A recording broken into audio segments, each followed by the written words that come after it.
Garantiya ni Senate Committee on Finance Chairperson Senator J.V. Ejercito na ipagpapatuloy at paiigtingin pa nila ang nasimulan ng reforma ni Senate President Win Gatchalian sa Senate deliberation ng 2026 budget noon.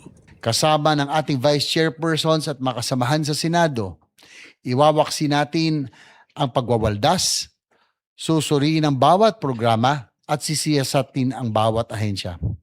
Dahil back to basics, dapat may pananagutan sa bawat piso at bawat sentimo ang ginagastos ng gobyerno. Sarat naman naging kontrobersya, lalo na sa mga questionable flood control projects. Hindi pwedeng maging business as usual na lamang ang ating budget process. We must learn from our mistakes. We must earn back the public's trust, and we must restore the integrity of this sacred mandate. Nga kay Ejercito, kabilang daw sa mga gagawin nila para matiyak ang transparency at maging accountability ay ang pagtatakda na ang lahat ng individual amendments ay magagawa lang sa floor habang nakakaroon ng budget deliberations at maging debates. Dagdag pa nga niya, ipagbabawal din ang anumang last minute insertion sa Bicameral Conference Committee.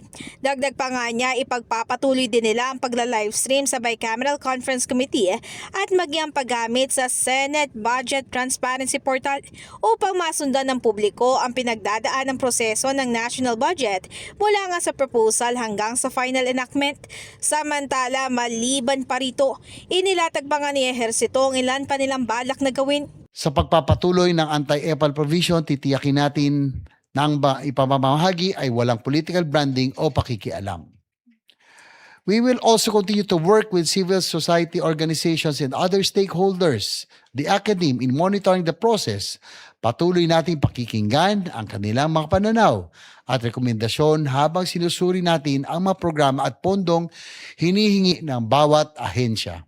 Ayon nga sa senador, ang bawat ahensya ng gobyerno ay inaasang haharap din sa simple at mahalagang tanong, katulad na nga lang daw kung makatwiran ba ang kanilang mungkaing halaga at kung sino ang mapapanagot kung hindi nga maipatupad ang programa o proyekto. In the heart of changing lives, ako si Brigada Ann Cortas ng 105.1 Brigada News FM Manila, the Music News Authority.